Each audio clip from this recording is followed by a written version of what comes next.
پھر ذرا اس وقت کا تصور کرو جب تمہارے رب نے فرشتوں سے کہا تھا کہ میں زمین میں ایک خلیفہ بنانے والا ہوں۔ انہوں نے عرض کیا کیا آپ زمین میں کسی ایسے کو مقرر کرنے والے ہیں جو اس کے انتظام کو بگاڑ دے گا اور خون ریزیاں کرے گا؟ آپ کی حمد و ثنا کے ساتھ تسبیح اور آپ کے لیے تقدیس تو ہم کر ہی رہے ہیں۔ فرمایا میں جانتا ہوں جو کچھ تم نہیں جانتے۔ اس کے بعد اللہ نے آدم کو ساری چیزوں کے نام سکھائے، پھر انہیں فرشتوں کے سامنے پیش کیا اور فرمایا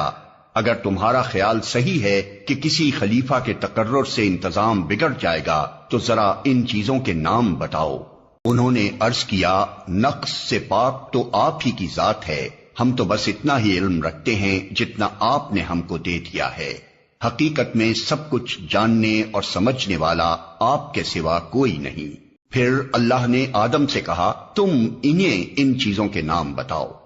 جب اس نے ان کو ان سب کے نام بتا دیے تو اللہ نے فرمایا میں نے تم سے کہا نہ تھا کہ میں آسمانوں اور زمین کی وہ ساری حقیقتیں جانتا ہوں جو تم سے مخفی ہیں، جو کچھ تم ظاہر کرتے ہو وہ بھی مجھے معلوم ہے اور جو کچھ تم چھپاتے ہو اسے بھی میں جانتا ہوں۔ پھر جب ہم نے فرشتوں کو حکم دیا کہ آدم کے آگے جھک جاؤ تو سب جھک گئے مگر ابلیس نے انکار کیا، وہ اپنی بڑائی کے گھمنڈ میں پڑ گیا اور نافرمانوں میں شامل ہو گیا۔ پھر ہم نے آدم سے کہا کہ تم اور تمہاری بیوی دونوں جنت میں رہو اور یہاں بفراغت جو چاہو کھاؤ، مگر اس درخت کا رخ نہ کرنا ورنہ ظالموں میں شمار ہوگے۔ آخر کار شیطان نے ان دونوں کو اس درخت کی ترغیب دے کر ہمارے حکم کی پیروی سے ہٹا دیا اور انہیں اس حالت سے نکلوا کر چھوڑا جس میں وہ تھے۔